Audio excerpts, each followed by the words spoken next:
Assalamualaikum warahmatullahi wabarakatuh. Bismillah walhamdulillah. Alhamdulillahilladzi akramana bisyami syahri Ramadan wa ja'ala lahu wasilatan linaili rahmatin wa maghfiratin wa itqim minan niran. Wassalatu wassalamu ala sahibil mu'jizati wal bayan wa ala alihi wa ashabihi alladzina tamassaku bisunnati wal Qur'an. Amma ba'du. Para pemirsa Banten TV yang dimuliakan oleh Allah Subhanahu wa taala, Ramadan adalah bulan yang sangat istimewa, agung dan mulia. Karena begitu banyaknya keistimewaan, maka layak dikatakan Ramadan sebagai tamu yang agung. Keistimewaan bulan Ramadan karena di bulan ini semua amalan sunnah diganjar seperti amalan wajib, dan amalan wajib diganjar hingga 70 kali lipat. Bahkan para nabi dan rasul semua mendapat kitab suci dan suhuf-suhuf yang diturunkan oleh Allah terjadi pada bulan Ramadan. 30 suhuf diturunkan kepada Nabi Sis terjadi pada malam Ramadan. Bahkan 30 suhuf untuk Nabi Ibrahim alaihissalam terjadi pada malam pertama bulan Ramadan. 700 tahun kemudian Nabi Musa menerima Taurat pada malam ke-6 bulan Ramadan. Dan 500 tahun kemudian Nabi Daud alaihissalam diturunkan kitab Zabur pada malam ke-18 bulan Ramadan. Lalu 1200 tahun kemudian Nabi Isa menerima Injil pun di malam Ramadan, yakni tepatnya di 10 malam pertama dari bulan Ramadan. Bahkan Al-Quran, para pemirsa Banten TV yang dimuliakan oleh Allah Subhanahu wa taala, diturunkan pada malam yang lebih mulia dari 1000 bulan.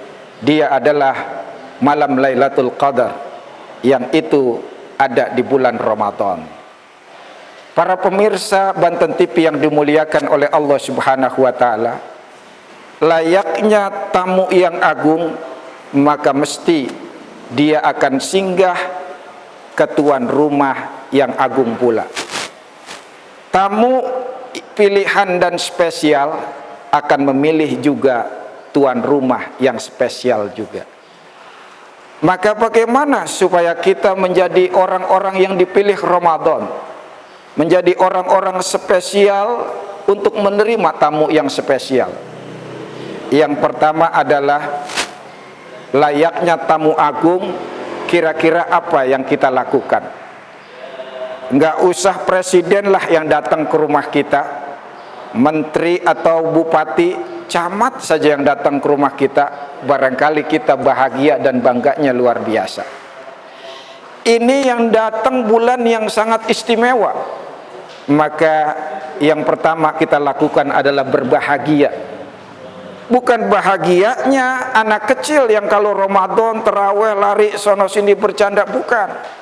Bukan bahagianya seorang pedagang yang kalau Ramadan omsetnya meningkat. Tapi bahagianya kalau di bulan Ramadan ini kita benar-benar bisa meraih pahala berlipat ganda, meraih maghfirah dan meraih rahmat Allah sebesar-besarnya. Karena itu dikatakan, man fariha bidukhuli Ramadan haramallahu jasadahu ala niran. Siapa yang berbahagia memasuki bulan Ramadan, maka jasadnya diharamkan dari api neraka. Para pemirsa Banten TV yang dimuliakan oleh Allah Subhanahu wa taala, lalu apa yang kita lakukan? Yang berikutnya adalah sucikan hati kita, bersihkan jiwa kita. Layaknya kita mau kedatangan tamu yang istimewa, maka tentu sebelum tamu datang kita bersihkan rumah kita, pekarangan kita dari sampah, rerumputan dan lain sebagainya.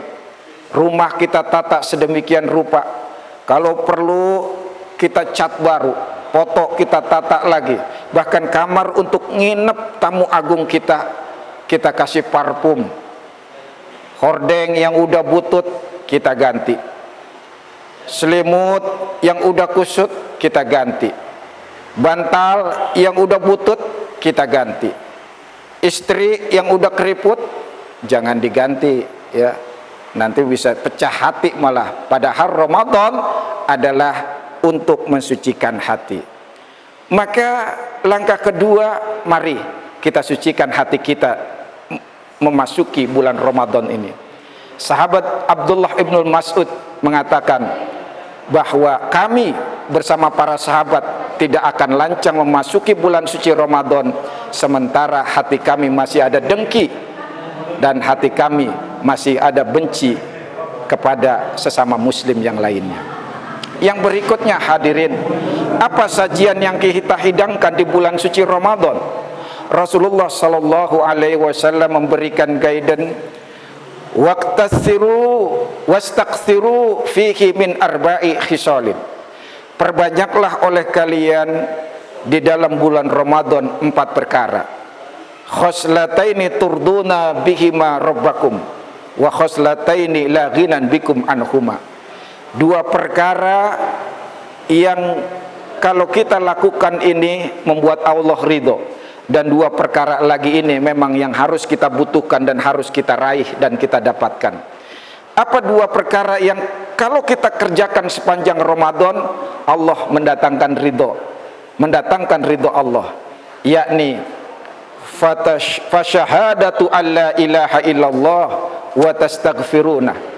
Kita disuruh membanyak kalimat tauhid la ilaha illallah dan memperbanyak beristighfar.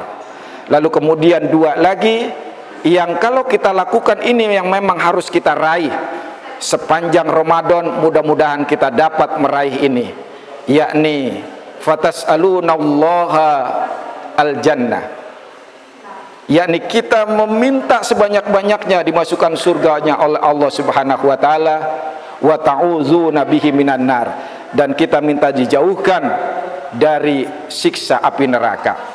Semoga saudara di Ramadan ini kita bisa mengamalkan 4 amalan ini sehingga kita benar-benar sempurna ibadah kita dan meraih la'allakum tattaqun, menjadi orang-orang yang bertakwa, yang diridhoi oleh Allah dan dijauhi dari api neraka serta dimasukkannya ke surga. Terima kasih, mohon maaf atas segala kekurangan. Selamat berbuka puasa. Wallahu muwaffiq ila aqwamit thoriq. Wassalamualaikum warahmatullahi wabarakatuh.